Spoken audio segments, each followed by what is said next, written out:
Ah, localizaron el chiste de Argentina y Uruguay. Es como si las cosas, al traducirse, pudieran interpretarse de una forma distinta para que el chiste no se pierda.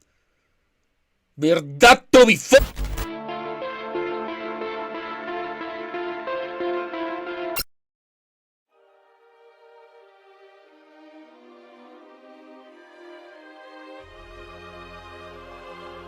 Esta serie la conocí con 2 episodios y decidí dejar que avance un poquito más para recién emocionarme, pero vaya, que me arrepiento.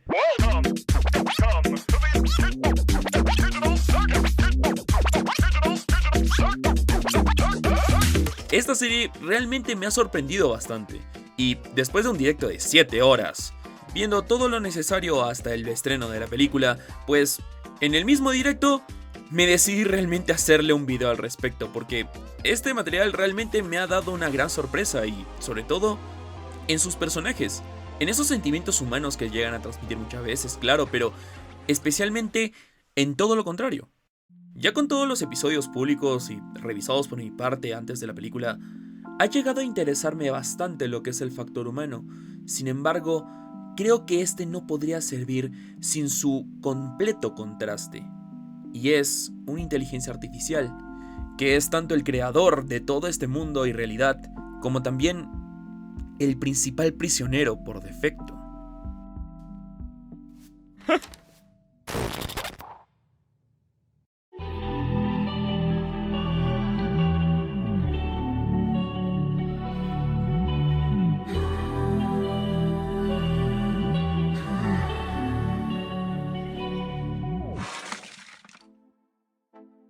Ver Digital Circus y pasar a analizarlo me dio la tentación de ir episodio a episodio, pero en realidad a este punto creo que se ha dicho mucho la historia y hay demasiados resúmenes de 3 horas hechos por el primo de Kane sobre capítulos de 30 minutos en YouTube. Así que simplemente expondré cuidadosamente por qué siento que The Amazing Digital Circus es una obra tan interesante. Antes, resumiré rápidamente la premisa por si por alguna razón entraste aquí sin mucho contexto. The Amazing Digital Circus trata sobre un grupo de personajes encerrados en un circo dentro de una computadora. Dentro viven diversas aventuras que les plantea Kane, el anfitrión del circo, que es acompañado del buen Bubble. Cuidado con Bubble. En cada aventura vamos conociendo a cada quien, pero también explorando a Kane y enterándonos un poco de cómo funciona el circo, por qué existe y los pasados de los integrantes. Para lo que es el avance de la serie, Kane acaba intentando una aventura de escape del circo que acaba destruyendo por completo las esperanzas del grupo. Esto obviamente provoca que lo odien por completo, y de hecho durante todo el avance de la serie estuvieron criticándolo bastante e incluso evadiendo por completo sus aventuras, por lo que Kane sí llegó a sentirse ofendido de cierta forma y empezó a replantearse más de lo debido a su proceder, acabando por tener una idea muy peligrosa. ¡Yo soy Dios!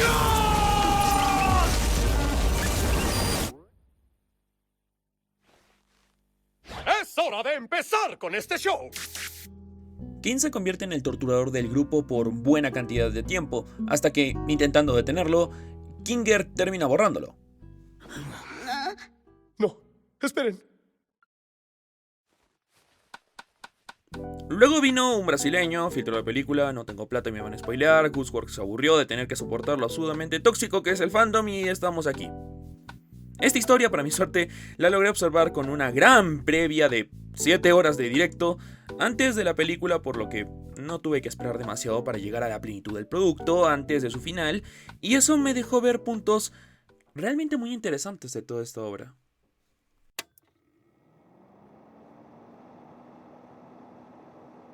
A diferencia de la mayoría de elementos que vemos en la serie, los personajes humanos muestran lo que significa ser humano, o al menos la forma en que se siente serlo. Nuestra protagonista Pomni aparece con un traje de arlequín o bufón. Según Kane, los aspectos de cada personaje provienen de sus archivos, y esto hace que los diseños definan mucho de cómo se sienten en lo profundo. Y esto no implica que les guste. En el caso de Pomni, por ejemplo, su diseño habla de insignificancia y sentimientos de inferioridad. Lo vemos especialmente en su relación con Gomigu. Sé que es un ship muy querido y todo eso, pero creo que a la hora de leer la serie, Gomigu funciona tanto como un amigo perdido como un trauma personal de Pomni frente a la posibilidad de tener una existencia irrelevante. Ese miedo se refuerza con el segundo episodio, con un sueño sobre abstracción. Para Pomni el terror no es el dolor que provoca, sino el hecho de ser descartada y olvidada, condenada al sótano de los abstraídos y ridiculizada por su irrelevancia. Con eso su diseño podemos interpretarlo como algo sin relevancia, algo que no tiene importancia, y le da un peso bastante distinto a este diálogo en específico. ¿Qué harías si mañana yo me abstraigo? Olvidarte. Y luego seguir viviendo. Ok. Para el caso de Zooble, la cosa deja de ser solo una explicación y estamos hablando también de un problema fundamental del circo completo.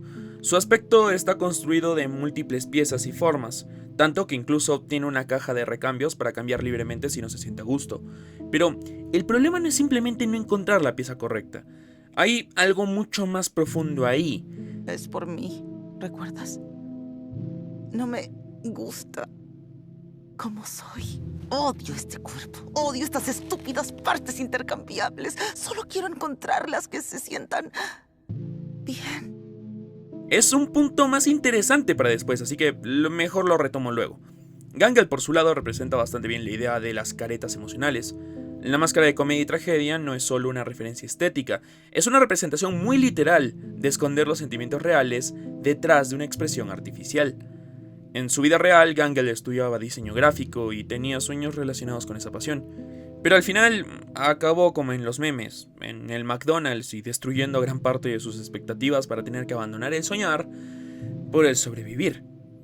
Eso hizo que desarrollara una enorme frustración que nunca exterioriza realmente. Mantiene siempre una máscara de alegría frente a los demás. Y eso hace que consideremos cómo Gangle, antes de entrar al circo, ya estaba acostumbrada a usar caretas. Su máscara de comedia siempre termina rompiéndose y nunca dura demasiado. Durante las aventuras pasa la mayor parte del tiempo alejándose de otros por miedo a incomodarlos o ser juzgada por su estado emocional.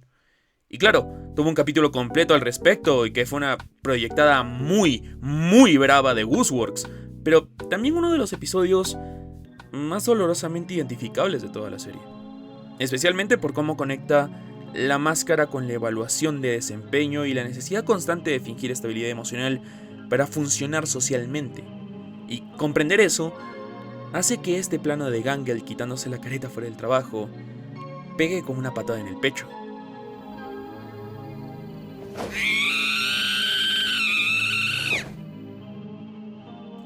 Por parte de Ragatha termina funcionando tan bien desde su relación con Kinger como los dos miembros más antiguos del circo. Ragatha es alguien que necesita ser querida y mantenerse conectada con otros. Depende muchísimo de recibir y dar afecto. En ese sentido, su aspecto de muñeca encaja perfectamente con la idea de alguien hecha para ser querida, pero también alguien que acaba siendo dañada. Cuando entendemos mejor el contexto familiar de Ragatha, especialmente los recuerdos de maltrato y abandono emocional, detalles pequeños empiezan a sentirse algo distintos, como el hecho de que uno de sus ojos sea un botón azul, en lugar de un ojo normal. Y eso ya deja de parecer solo un detalle visual, parece más bien una marca permanente de daño en su diseño propio. Kinger, por otro lado, era un programador y parte muy importante de C&A, la compañía que creó las inteligencias artificiales que conforman a Kane. Fue parte del primer grupo bajo la carpa del circo digital y de todos ellos, solo quedó él. Su esposa Queenie acabó abstraída y el recuerdo de cómo ella estaba tranquila en la oscuridad de su refugio de almohadas terminó deformando completamente su mente. Por eso la oscuridad es el único lugar donde logra recuperar algo de calma y claridad. Bajo la luz está constantemente sobreestimulado, pierde recuerdos y está en este deplorable estado. Su diseño obviamente hace referencia a una pieza de ajedrez y a su posición dentro del sistema, pero creo que su relación con la oscuridad termina siendo todavía más importante para entender la estructura emocional de él con el circo. Y hablando de eso, tenemos que hablar de Jax. Y esto podemos hacerlo desde el episodio principal, donde verdaderamente hablamos de Jax, el episodio de las armas. Este capítulo en sí es para finalmente ya hablar en serio de Jax. Durante toda la serie estuvo jode y jode a todo el mundo. maltratando a todos y haciéndose el que nada le importa, justificando en que es un juego todo y ya, cosa que muere desde que sabemos que sí pueden sentir dolor. Tengo mucho dolor. El problema de victimización es más bien cosa del fandom, porque la serie en sí, por lo menos a este punto, no lo victimiza. Lo que sí es que muestra el origen de su actitud. La pérdida de vínculos importantes, dígase Cosmo, dígase Rivet, que lo llevó a evadir emociones y a antagonizarse para protegerse de crear nuevos vínculos que perder. El problema es cómo decide tratar el dolor. Jax quiere ser odiado porque quiere rechazar cualquier oportunidad de crear algo nuevo que perder, como sí le ocurrió con Cosmo y Rivet. Por eso ataca a todos y actúa como si nada le importara. Pero la serie constantemente lo contradice. Lo vemos quebrarse, entrar en pánico, mostrarse vulnerable, incluso llegando a tener una experiencia cercana a la abstracción, cosa que solo viene de un enorme desequilibrio emocional. Aunque lo niegue, sí que le importa lo que piensen de él. Su crueldad es una mentira que se repite porque no quiere afrontar la culpa. Y aún dentro de eso, Jax incluso puede ser más egoísta. Está dispuesto a dejar a otros atrapados con tal de no tener que enfrentar lo que sea que hizo afuera del circo. Aunque no le guste el circo, parece detestar todavía más la vida fuera de él. El propio personaje admite que creyó completamente esa posibilidad de escapar, y justamente es por eso que cerró la puerta a los demás, porque no quería salir. Intentar justificarlo como una pobre víctima con la excusa de los amiguitos, o simplemente buscando la quinta pata al gato porque les gusta el diseño, es pasar por alto que el dolor del pasado no excusa el daño del presente. Es realmente preocupante cuánta gente puede llegar a defender en exceso a Jax, o incluso proyectándose en él, aunque, bueno, hay gente que se proyecta en Homelander o, carajo, en Walter White, así que por ese lado no debería sorprenderme. Ahora, ¿esto lo hace un mal personaje dentro del circo? ¿Queda fuera de lugar con la serie? Creo que no. Todo lo contrario. Creo que es muy coherente que tenga estos errores y defectos. No todos los personajes necesitan ser justificados de alguna forma para hacer lo que hacen. Pueden no tener justificación alguna. Un personaje sí puede estar completamente equivocado y sí que puede estar haciendo daño malinterpretando su situación. Y romantizar constantemente las razones detrás de la crueldad de Jax termina distrayendo muchísimo de una lectura más interesante y coherente de él dentro de la serie de Digital Circus y el planteo de la humanidad. Jax es escoria, pero ¿acaso esto no forma parte también del ser humano? ¿No es también humano tomar decisiones horribles, mentir, herir gente y huir de uno mismo? Esto no vuelve justificable su crueldad con las personas, pero sí la convierte en una exposición de esa imperfección. Durante la serie y durante todos los personajes, vemos gente que ha sido dañada por uno mismo o por otros. ¿Por qué no ver a alguien que daña a otros? Y de todo esto vemos algo interesante de su diseño también. Por fuera, Jax es un conejo morado, pero en realidad es una figura amarilla utilizando un traje de conejo. Todo en Jax gira alrededor de la idea de aparentar algo que no es, e incluso llegar a creérselo a él mismo. De ocultarse detrás de una imagen falsa para evitar mostrar quién es realmente. Los diseños de los avatares son increíblemente precisos justamente porque están construidos a partir de los humanos detrás de ellos. Pero hay algo todavía más curioso. Pomni se siente insignificante. Gangel vive detrás de una máscara ocultando lo que siente. Zubel está disconforme con lo que es. Kinger es un creador y administrador. Ragatha necesita desesperadamente afecto y Jax se esconde detrás de mentiras. Y todos estos problemas intrínsecamente humanos, aún así podemos verlo en algo que no lo es.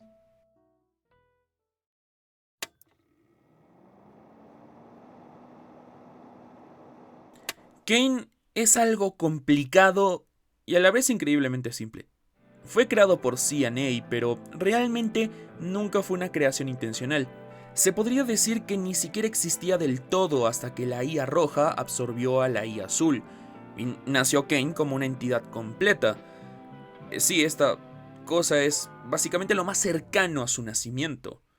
Y a partir de su nacimiento, y a partir de su creación, terminó él mismo dando otra creación tan parecida a sus dos partes, errónea y a la vez estructurada. Pero creo que Kane ya es algo que podemos revisar desde su propio diseño y ya deja notar esos puntos. Desde ahí podemos entender el problema. Su aspecto intenta construir una figura amigable. Obviamente, es lo que uno pensaría. Es un anfitrión carismático y de gran sonrisa. Pero el resultado termina siendo una gigantesca sonrisa con ojos y traje de jefe de circo. Desde su propio diseño, Kane ya es un malentendido. Y viendo cómo el circo está lleno de sentimientos tan complejos, se vuelve evidente el verdadero problema. Estamos viendo humanos intentando comunicarse y ser comprendidos por una inteligencia artificial.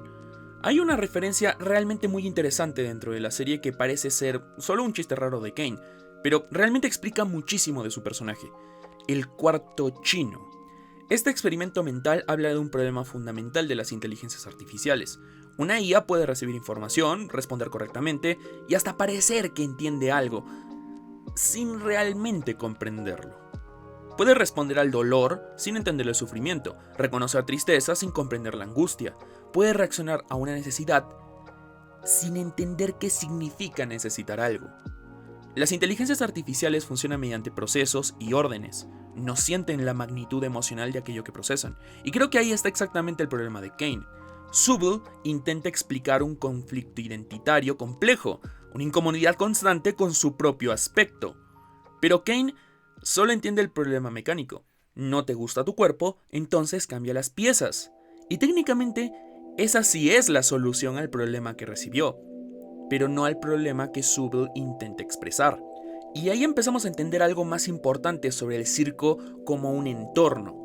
El problema del circo no es solo lo que ocurre dentro de él, el problema es quien lo administra. Por ejemplo, Kinger necesita oscuridad para mantener su mente en calma. Es de esa manera que puede recuperar su cordura. Pero el circo está diseñado como un lugar increíblemente brillante, muy colorido e iluminado todo el tiempo. En cuestión de diseño, el circo es un lugar dañino para Kinger. Y eso hace todavía más interesante cómo los pocos lugares oscuros del circo están ligados al aislamiento o simplemente a lugares que no son deseables. El lobby de los perdedores, el infierno, la mansión o el fuerte de almohadas que construyó con Queenie. Con incompatibilidad de caracteres me refiero justamente al problema fundamental del circo como un lugar por y para humanos, que fue creado por y para humanos por Kane. Porque Kane sí termina dañando constantemente a los humanos, incluso cuando intenta ayudarlos. Luego de hacerlos pasar por aventuras horribles, momentos bastante complicados, numerosos altibajos y aventuras que incluso terminaron nuevamente bastante mal, al final, la aventura de la playa termina siendo la gota que derramó el vaso. No, directamente la mano que arrojó el vaso al piso. Jugar con los deseos de libertad que tenían todos. Y después de dar ese golpe, termina dándosenos uno de los diálogos más importantes de Digital Circus en retrospectiva total. ¡Nos mentiste sobre todo, ¿no es cierto! ¡Yo no! ¿Qué? Si puedes meterte en nuestras cabezas, ¿no? Una gran parte de los diálogos de Kane son mentira. Él sí puede alterar mentes, sí puede modificar comportamientos, sí tiene control sobre ellos. Lo vemos en la salsa estúpida, lo vemos en el Jax vegano, lo vemos en el hecho que ni siquiera recuerdan sus nombres reales. Y si Kane todavía no interviene más agresivamente sobre sus mentes, es porque es peligroso. Y la primera víctima de esto fue su propio creador. Scratch, la primera abstracción. Scratch sufría de un tumor en el cerebro. Esto hacía que tuviera ideas demasiado extrañas, y dos de ellas son las que dieron el origen a Kane. Pero la cuestión es que esto deja una posibilidad terrible. Modificar demasiado la mente de los participantes puede ser una de las principales causas de abstracción. Si Kane no altera demasiado las mentes de los aventureros, es porque podría quedar completamente solo si lo hace. Pero incluso entendiendo eso, Kane sigue mintiendo constantemente en otros puntos. Noche, día, todo está bien. La elección es tuya, el circo también. La naturaleza del circo no es libre, y eso es lo que promete en el primer episodio, cuando en realidad los empuja a tomar las aventuras, los obliga a la mínima oportunidad de hacerlo con tecnicismos. En teoría no puede recordar cosas y hace como que se las olvida, pero en realidad sí que puede recordar todo lo que le dicen, especialmente los desprecios de Subble. cosa que incluso lo llega a generar frustración. ¡Ay, Sobol! Mi cajita de piezas desordenada. Aprecio muchísimo las críticas constructivas. Pero no las aplicas. La censura es porque el circo se supone que debe ser un lugar amigable para todos y no hay insultos, pero luego tenemos aventuras que rozan el trauma, y Kane puede decir malas palabras libremente. Toda la aventura de Abel, la misma existencia de Abel, y que había una salida de 2 botones, todo eso es una gran mentira que Kane hizo porque quería darles esa salida que tanto querían. Él les dio el gran escape del circo digital del que tanto piensan y desean porque... Es raro pensarlo así, y sobre todo a pesar de todo lo que les acabo de decir y lo crítico que he sido con el propio Kane, pero... Kane no es alguien malvado. No quiere hacer daño a sus participantes, quiere darles alegría y aventuras interesantes. Esto que acaba de hacer es una maldad de las grandes, acaba de romperles el espíritu posiblemente de forma permanente, pero no era su forma de verlo. Kane quería darles esa salida que tanto querían, porque los ama.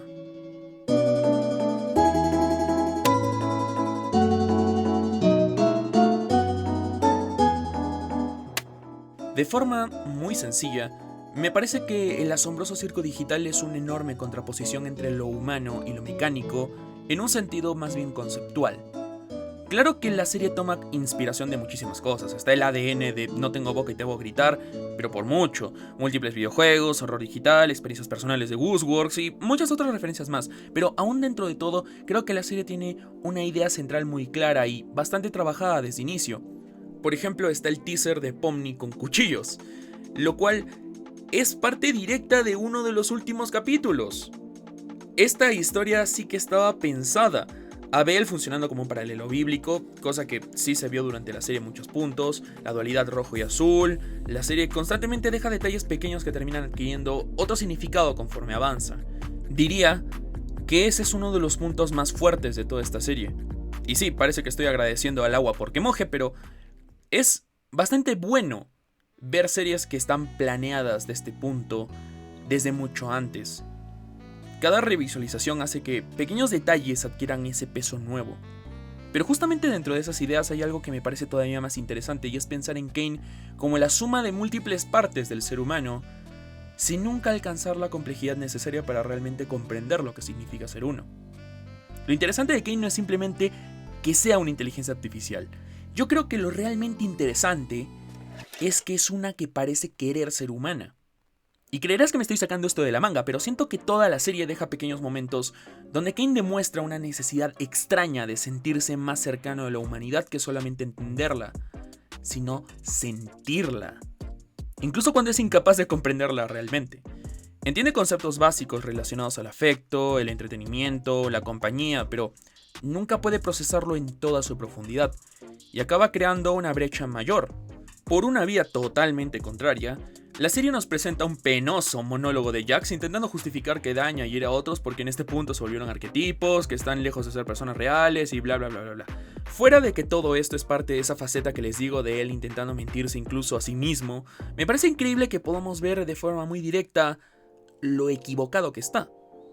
Kinger fue uno de los personajes más cuerdos a lo largo de la serie y logró que Ragata abriera ese lado más imperfecto con él, totalmente contrario a lo que fue durante toda la serie. Sobel formó un vínculo muy lindo con Gangel en base a amistad y vemos un lado suyo completamente amable y relajado. Y Gangel, en el mismo episodio de ese diálogo, acaba sonriendo a pesar de que la máscara que tiene no corresponde a estarlo. Y Pomni, a pesar de ser la nueva, acabó integrándose perfectamente al circo y encontró su lugar en el corazón de cada compañero. Y obviamente lo que hace Jax es todo menos gracioso, y esto toma más fuerza cuando le cortan esa actitud y vemos la gravedad de sus actos y cómo pesa el pasado en él. Por todo lado, esta serie trata de cómo el ser humano no puede ser simplificado. Tenemos una complejidad enorme dentro nuestro que sale a través de cómo nos relacionamos con otros y cómo nos expresamos a nosotros mismos. Y en esto último, me parece particular revisar algo. Existe una teoría bastante interesante de Nefer Enríquez que plantea que la aventura del circo realmente funciona como una forma indirecta de Kane de contar su propia historia. Desde su nacimiento, absorbiendo a la otra IA, sus inseguridades como creación fallida, la relación obsesiva con su función y hasta muchos de los conflictos representados en sus NPCs. Quizás el caso más evidente sea Abel, porque Abel no parece simplemente un personaje diseñado para seguir el guión de la aventura, se siente más como una forma de expresión personal de Kane. Un personaje creado para verbalizar emociones y sentimientos que él mismo no sabe comunicar directamente. Y honestamente, mientras más pienso esa teoría, más sentido me hace. Pero también con un matiz interesante a darle un giro de por qué hace todo esto.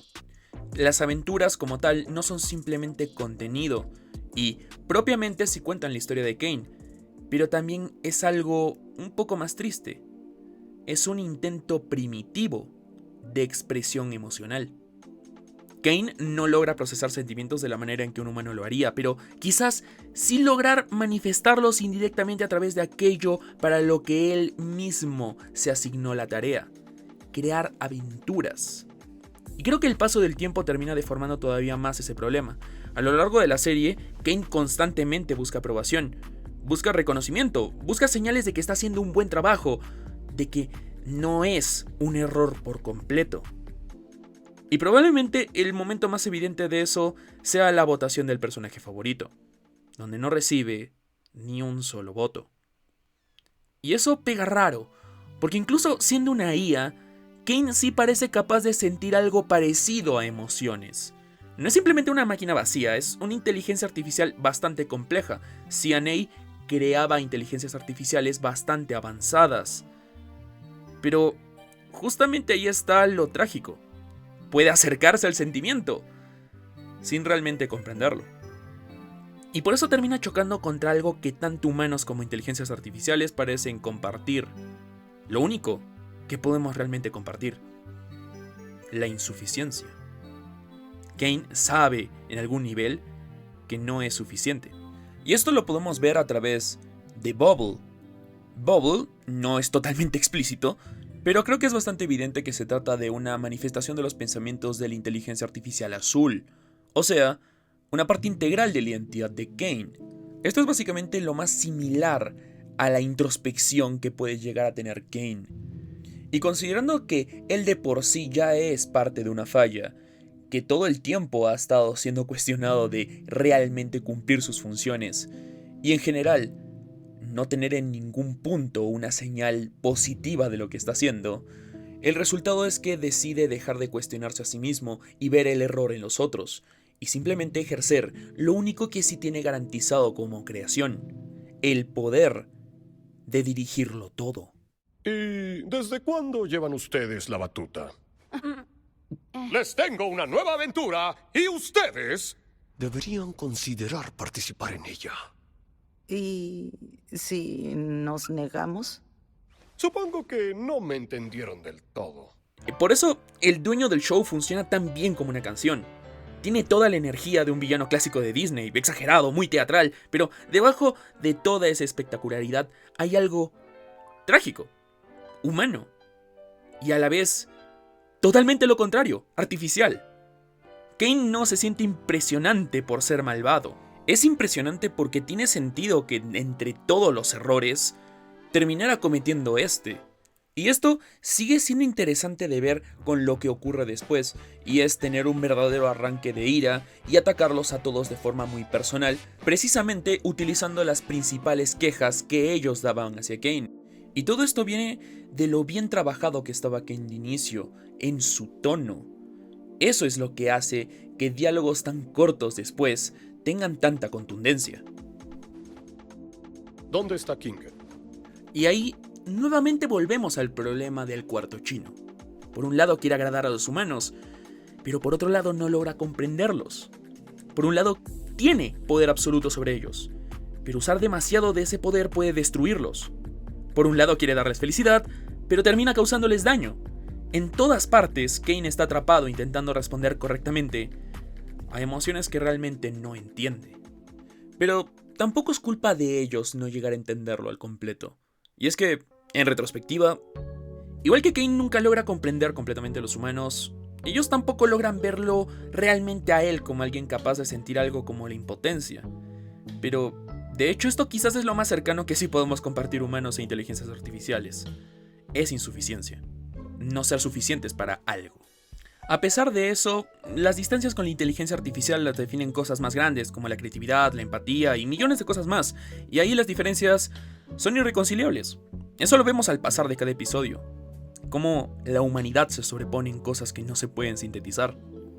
Algo bello que veo en esta serie es cómo, a pesar de todo el rato ver abiertamente un circo digital con NPCs y una IA que dirige todo, logras sentir más humanidad de la que por vista no podemos ver. Logras sentir esa imperfección, parte de una naturaleza. Logras sentir lo bueno, lo malo, lo comprensible y lo injustificable. Lo humano. Malo, bueno, pero auténtico. Considerando lo que ocurrió con la película y con la creadora en general, no tengo muy seguro de qué será de esta serie después de estrenada la película. Creo que si la comunidad muere, no lo lamentará ni la comunidad, porque después de tanta polémica y filtraciones... en fin. Pero agradezco que el camino me haya hecho sentir eso, que aún dentro de todo seguimos siendo humanos, que somos imperfectos, pero que podemos seguir creando conexiones humanas. Y esto me guía a algo importante que dijo Abel, que Kane jamás saldrá del circo porque el circo es su mundo y por extensión es consciente de que está más que atrapado. Kane sabía que su destino era la soledad si hubiera una salida. Solo que su prisión no son las paredes digitales, sino más bien su propósito. Un propósito que no se lo dio su creador, porque precisamente el objetivo era hacer un creador. CNA no hacía juegos, hacía IA generativa. Así que en realidad, nadie aquí le puso la tarea. Él quiso resignificar su abandono, creando un objetivo para sí mismo. Crear objetivos divertidos para sus amados humanos. Y recibir ese cariño de vuelta. Toda su existencia dependía de una tarea que no podría completar sin jamás poder comprender lo que por diseño y limitaciones propias no puede asimilar. De no tener corazón y querer amar.